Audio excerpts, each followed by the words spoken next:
the early days of boat building in Pinellas County, the craft of building and repairing sailboats was done by only a few.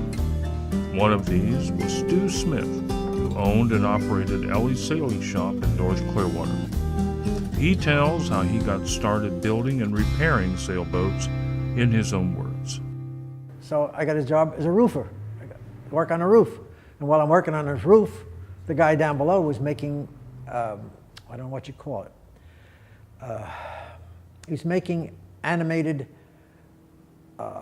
displays for fairs, big stuff that talk, people, things talked and whatnot. And he could see I was a good worker. So he offered a job to me. And he was building an apartment house at the time. So I worked on that until he finished the apartment house. And then I realized I really like working with wood, and I really liked work. So I went in business. I worked for a kitchen cabinet maker for a while, until after my first child was born. And then I just went in business for myself, started building furniture. Never had the first lesson in building, ever. I never even took shop in high school. But I just naturally good at it. Well, actually I started building canoes when I was still a cabinet maker. And although it wasn't out of wood, it was all trimmed in wood. It was a fiberglass canoe that I made the mold for and built 105 of them. And I trimmed it all out in teak and put cane seats in it. And that lasted for many years. And then I bought this store, and then when I came in here, I couldn't give up my woodworking skills, so I just started building wooden prams. And built a bunch of them for the Salty Sisters in St. Petersburg, built a bunch for the Tampa Yacht Club, the Fort Lauderdale Yacht Club, and they still use them in St. Petersburg. They love them.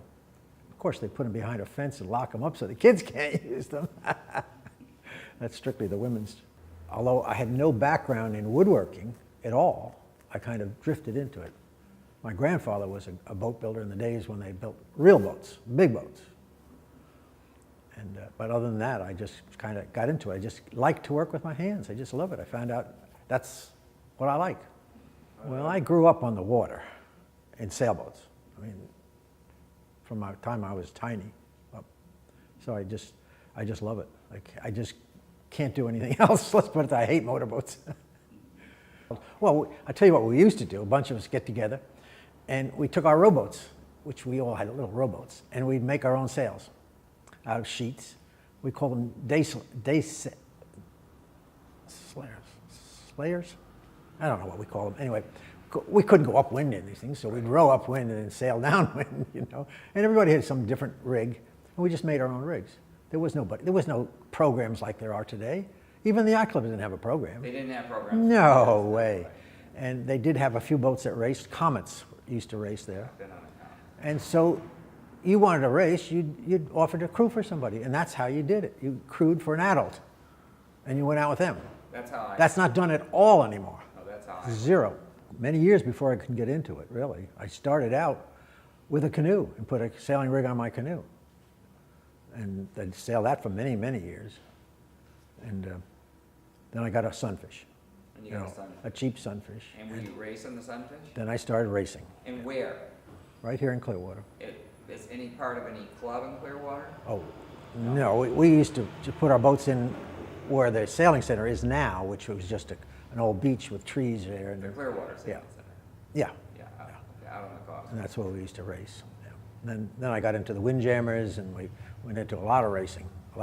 The canoes, once I bought this business, I only built a couple more canoes, and that's all. But they're still around. I just restored one that I built 40 years ago. And I just restored some of the trim and back a new cane seat that he had broken, and put it on it. And he still loves the boat. There's a lot of them out there. They won't get rid of them. They just keep them. They're 18 feet long, and they're really, really nice boats. Bob Ellenbest started this. He started in the garages behind the shop way back there in 1958. And I'm sure he built some wooden boats then. And then he gradually came in and had this whole building built for him. And he built all kinds of fiberglass boats then. He got into fiberglass at that time. Lots of them out there with his name on. Elle's, what did he call it? Elle's Boat Works at that time. And then he sold most of it out, different people. The front part to somebody and the back part to somebody else. And they called it Elle's Performance Sailing, I guess they call it. And this one they changed to Elle's Marine Sails. So I just called it, so I changed it again. But I knew Elle.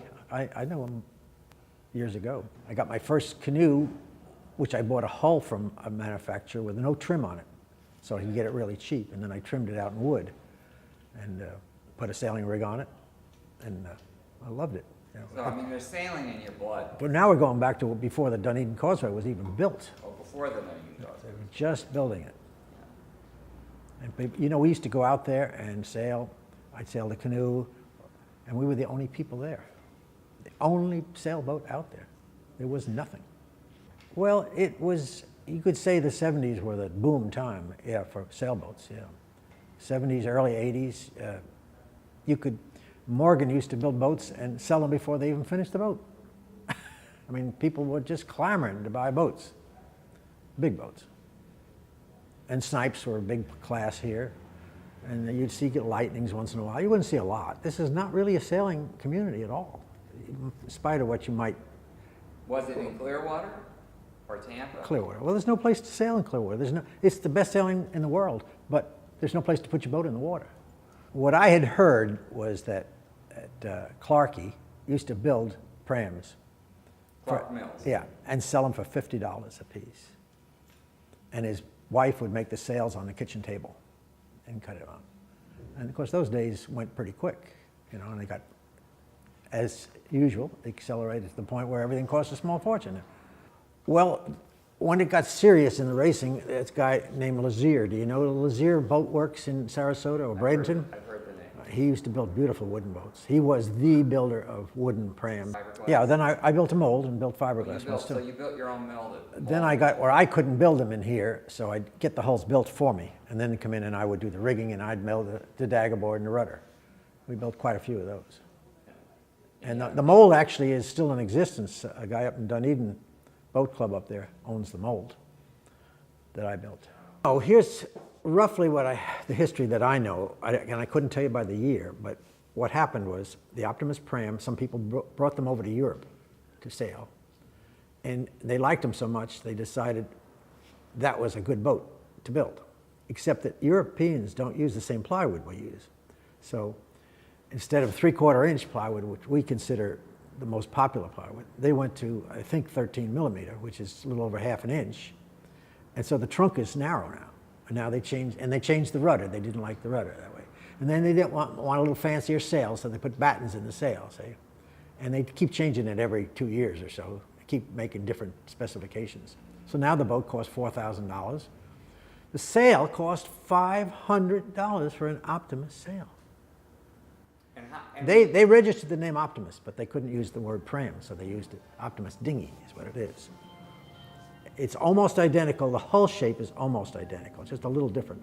But the sail is bigger, and everything else is more expensive. on the Optimus dinghy. Yeah. And then they really spread.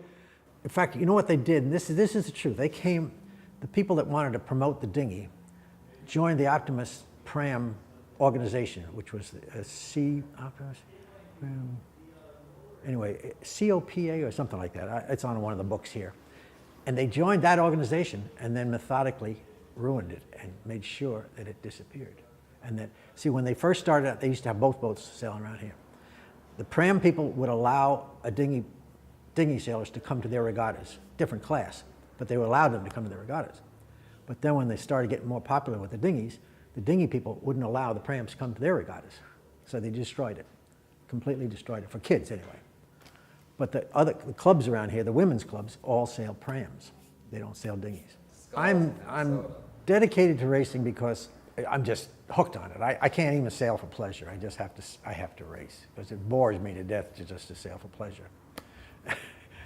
So I like to race. But I have to admit it's a different animal and it's not for everybody, but it's the only way to learn how to sail. There is no other way to learn how to sail. People who just wander around there and sail think they know how to sail, but they don't know how to sail. Because when you race, you become part of the boat, and it becomes second nature. Everything you do is automatic. You don't have to think about anything. Now, I still like the Sunfish class. I still think that is the best class, because you can get into that and race, and you can buy an old boat, you got to have a good sail, You got to know what you're doing, but you don't have to go buy a new boat. Well, I used to bring the wood down, the solid wood for prams. I used to use Virginia white cedar, and I'd have it shipped down from New York, and what they call flitch sawn, I think they call it, where there'd be sliced sawn, but the bark would still be on the edges. Yeah, and so you work it out, try to get as big a piece out of it. And it was beautiful stuff, and it was very inexpensive, very light, very light. And most people around here use juniper, but then juniper just was disappearing. So then I used the Virginia white cedar. And the plywood, well, that was, we couldn't use American plywood. You had to use foreign plywood, which is called okumi, they call it. Bruyenzeal. It was made, I don't know where it was made, in the Netherlands, I think. And do you think that's... Well, that's an interesting thing, too. You know, the windmill was built, designed by Clark, for the kids when they left the pram fleet to get into a boat and have a good, of course, there had to be 2 people in a boat instead of 1. Very, very narrow boat, so, because they wanted to build it out of 4x8 plywood, you know. And it was just meant to go out there and learn how to sail. You know, mess around, maybe do a little racing, but just for fun. Well, now the windmill is being regenerated around here. Yeah, it's rejuvenated. In glass? Oh yeah, it had been built glass for many, many years, but you couldn't even see. I think it was 30 years I could go without even seeing a windmill. But now they have a class of them, and they're sailing them, and they're expensive, and they are dedicated. And I don't know why, because the boat was built for small people. It wasn't built for adults. It was built for a couple of kids. It's just a tiny, skinny little thing. You know, it's only 4 feet wide, I think 15.5 feet long. It's very, very tippy, very tippy boat. The widgeon that he built was a good little boat. Did you ever see a widgeon? That's only about 12 feet long, but it's got a swivel centerboard. Steel, unfortunately. You don't see any around me because all the centerboards are rotted away and I guess people throw them away. That's a cute little boat. But I never liked the Javelin because I felt it was overpowered by far. Now the Day Sailor was the greatest boat ever designed. Sailboats have sailed the waters of Tampa Bay for a long time, and craftsmen like Stu Smith have kept high standards when building and repairing these crafts, from canoes to sunfish. Stuart Smith is a true pioneer of boat building in Pinellas County. We hope you've enjoyed this program and learned more about the history of boat building in our coastal community. To see more, please visit mlrproductions.tv. Thank you for watching.